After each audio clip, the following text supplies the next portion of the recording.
what kind of stories do we want to tell today?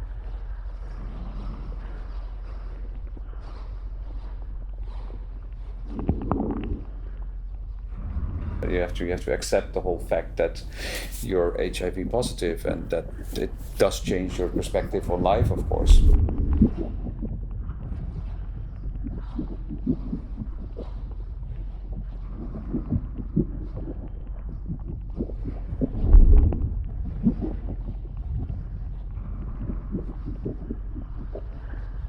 Rustig de tijd neemt en dan zie je al heel snel zo van, ja, weet je, het is niet meer zoals het toen was.